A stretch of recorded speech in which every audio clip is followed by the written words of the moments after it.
We got to talk about the Cato boards a little bit. I see those place boards everywhere, and it's like, I know that place training's been going on a long time. I've talked to people who said they were place training back in like the 70s out in California, but it feels like you know, at least partially, you've really put it on the map now, and it feels like people are looking at this like, I have to do this with my dog when I get a puppy. Yeah, like you said, it's been around for a long, long time. And I felt, when I made the Cato board or designed it, I didn't feel like I was in any way creating a training program or a training device. Because what I was seeing was all these people were doing some sort of place training, like they had tires flipped over with a piece of plywood on it, or there's all sorts of weird contraptions that were being used as places.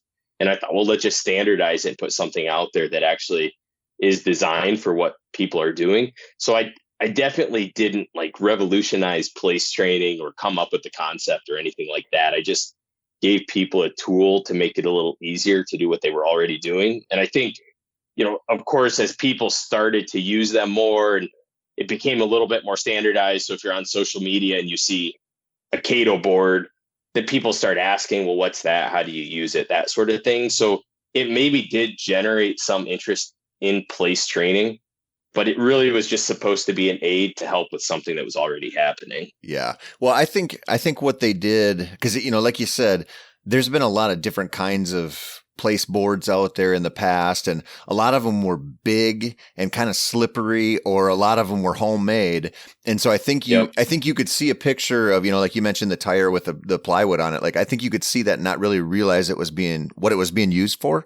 And yours, you came up with something that was portable, that people there's like that instant recognition of it. Like, okay, that dog's sitting on this thing and it looks like a thing that it was made for a dog to sit on. And so I feel like it elevated the game a little bit, and people look at it and go, they can just intuitively understand what it's for. Yeah, definitely. And there's just been a lot of conversation around it because of that, so there's more people talking about that type of training, and maybe it's definitely not becoming standardized. It's almost becoming less standardized. Like, people are getting really, really creative in how they're using platforms. So me personally, I train bird dogs. So everything that I used it for had some sort of application in the hunting dog world. When I put the Cato board on the market, a lot of my customers are training bird dogs, but I think a majority of them are actually not training bird dogs or hunting dogs. They're training dogs for agility or basic obedience, or police departments are buying them. Military, I actually have some of them that are being used in the military right now. So tons and tons of different applications. And the things these trainers are coming up with are really cool. Like, I had no idea that you could use a place board or a Cato board to teach a dog how to do a handstand, but people are using them to teach dogs how to do handstands. It just really, like I said, instead of it becoming a standardized method of training, it's almost becoming a de-standardized, where people are learning, like, hey, we can train all sorts of crazy things using platforms. So it's been a neat experience. Do you think that's because there's just by default, when you place train like that, you get a dog in a position where its attention's going to be on you. And so, like, when you mentioned that the dog doing a handstand or something like that, I always think about that. Like, when that dog knows it's going to work, or when a dog knows it's going to work, it's better. It's better all around. And you've created this situation where now, okay, you've already listened once, and you're waiting. That dog's waiting for that release command, or waiting for the next step. And so it's sort of a natural progression to start training off of that platform. So I think it's twofold. So it's really easy to look at a place board and say, wow, dogs respond well to platform training. And we're talking specifically about the dog, right? Like, the dogs just gravitate towards that spot. And when you use the platform as a positive place where, hey, when I interact with that platform, I'm a good dog, and maybe I get a treat, but I'm a good dog, so I want to interact with that platform. And so we can manipulate the platform, or have multiple platforms, or do all these things where the dog is trying to be a good dog. It's trying to get rewarded, and it's using the platform for that. That's part of it, and that's 100% true. Like, it's weird, but dogs just gravitate towards these platforms. The other half that we don't think about is the trainer half. So I really think that the platform is better for the trainer than it is for the dog. Like it's good for the dog, but most trainers struggle with objectives. So they maybe know what they want that dog to do in the long run. Like they want the dog to be a hunting dog or they want whatever, but they don't know how to get there. And the platform gives them an objective that they can use. So like, for instance, your dog's name is Luna, right? Yep. So if I go out to an open field and I say, show me what Luna can do, so you train your dog a lot and you can show me some things, but it's a lot harder when it's an open field because it's like this blank canvas. Like there's no outline on that canvas. It's just blank. Like it's a little bit overwhelming. But if I drop a few Cato boards out there, we'll just use me instead of you as an example. If you come to my place and say, we go to an open field and you say, show me what your dog can do. Well, it's a lot harder in just a wide open field for me to show off my dog because there's nothing for me to work with. There's no objectives. There's no contours. There's just nothing. It's just a bare field. But once I drop those Cato boards out there, all of a sudden I have objectives that I can interact with as a trainer. It makes it more defined for me. Like it helps me. Honestly, it's almost like a crutch, but it's a good crutch. It's not a bad thing. It's a good thing, but it gives me something to interact with. And then I can bring the dog into that picture and the dog and I are both interacting with that platform. So it's definitely not just for the dog. In a lot of ways, it's more for the handler than it is for the dog, if that makes sense. I mean, it does. And I think of it, I mean, the example that comes to mind is using two place boards and the amount of hand signal work that you can build into that. And it's like, kind of you're putting a structure into an unstructured environment and going, okay, here's the framework we operate in. And now, your obedience comes into play, your ability to listen to me, but also my ability as a handler to read this and go, okay, now I'm sending you here, or I'm making sure you're paying attention and I'm working with it that way. So think about, most people, when they first start using platforms or Cato boards, they think about it more in a static way, to use that terminology. Like, here's a platform, you sit on here until I ask you to do something else, right? So it's static training, like go to that spot and stay there. So, and there's nothing wrong with that. Like I use my Cato boards in a static way. I use them to teach steadiness. I use it to teach honoring with other dogs, that sort of thing. So static training is a part of it. But for most people, it evolves into more, to keep the terminology the same. So if one way is static, the other way is more fluid type training. So now we introduce motion. So that platform actually isn't to just go there and sit and remain motionless. Now that platform is just an objective on the path to something else. So now we can start using it for quartering training. We can start using it for directional stuff like baseball type drills, things like that.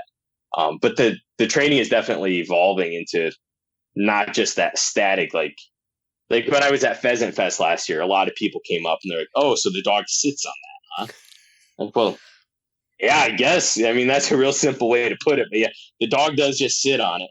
But then after the dog understands that sitting on there gets that dog good things, then all of a sudden we ask it to do more fluid type things. So we're moving from one platform to the other. We're going out to that platform and sitting there and then taking a direction from it. But there's a lot more fluid or motion that comes into play. Well, it kind of brings us full circle back to what you said about, trainers getting a hold of these things, more trainers getting a hold of these things, and all of a sudden new stuff coming out of it. And what you say here, it makes me think about talking to Dokken about his deadfall trainers, where people look at it and they go, it's a dummy that looks like a duck.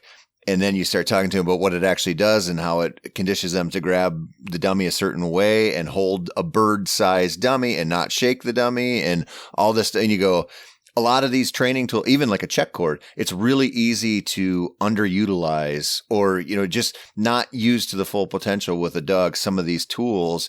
And the more that they get out there, the more you see how many different ways they can be used. It's pretty cool. Yeah, definitely. Definitely. Yeah. Like they said, you see the creative juices start to flow. And I see people send me videos all the time, like, hey, look how I'm using the Cato board. I'm like, oh, that's awesome. Like, I had no idea, like, using it in that way never crossed my mind, but that's really, really cool. So it's neat to see the And it may be anything. Like if you just give somebody something and, hey, use this as a training aid, like people are amazing how adaptable and creative they are. Right. So I think that the Cato board like really lends itself to a lot of applications. And I can make an argument that for sure in my training program, like it is the most used tool that I have, like more than anything else, like more than a dummy or a collar or a leash or anything. Like I use the Cato board more than anything, but people are really, really creative. So like you could give somebody I'm looking at my glass of water right here. Like you could give somebody a glass and say, hey, use this for training. And like people would find a way to use it. Like, hey, look how I'm getting the dog to touch the top. It's just, Yep. You just have to have something that you're using and like something that you can interact with that dog with. Yeah. Well, and what I think is cool about it is, my little girls, I know you got a bunch of little kids too. I know your kids work with you on these dogs. My little girls love to work with my dog too.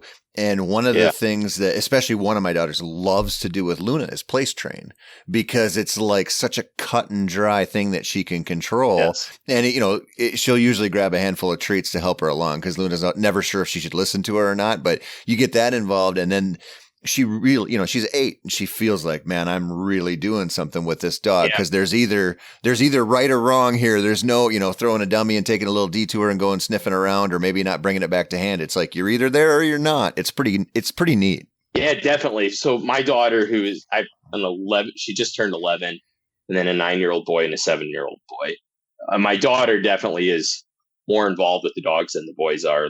They all are, but my daughter really is taking special interest. And for her, it gives her something that she can.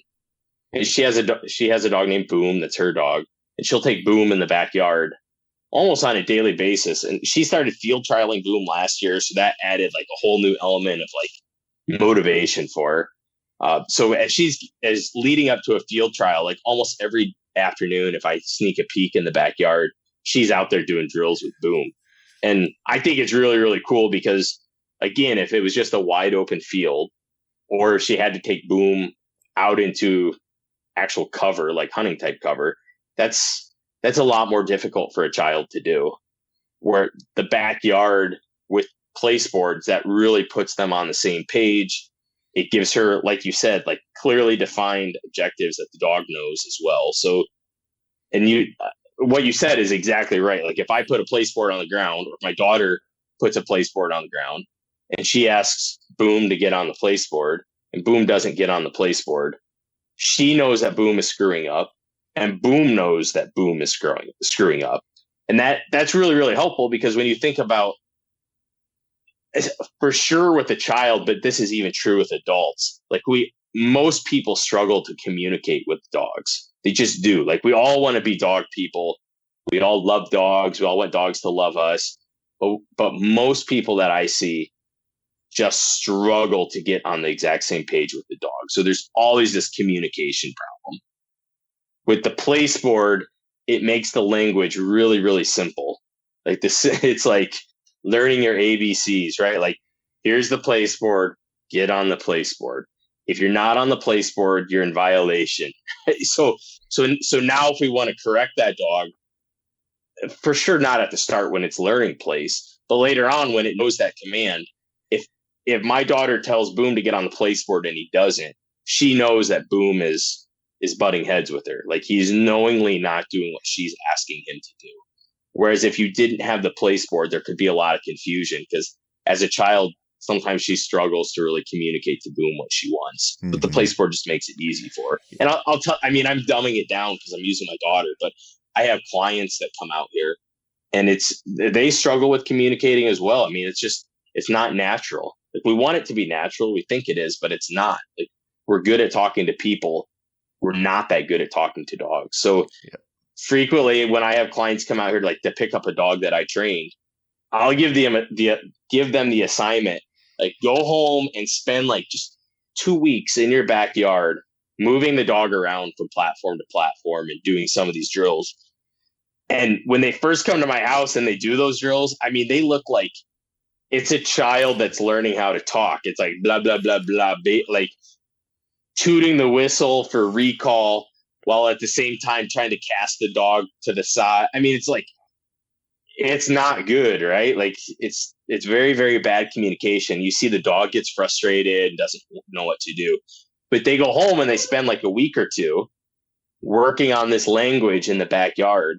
And then they send me a video and all of a sudden like it's like music. Like their whistle is right, all the cadence is right. They cast the dog to the side and you can see the dog is like, "Yep, you know what you're talking about. I'll go ahead and do that." So it's really good at getting the dog and the handler on the same page, get them talking the same language, and then that that's just foundation work, right? Like that doesn't create a hunting dog, but that lays the foundation that now when these handlers go out into the field with their dog, there's still things to learn and there's things to work through, but they're at least speaking the same language now, and the dog's not confused by what the handler is doing.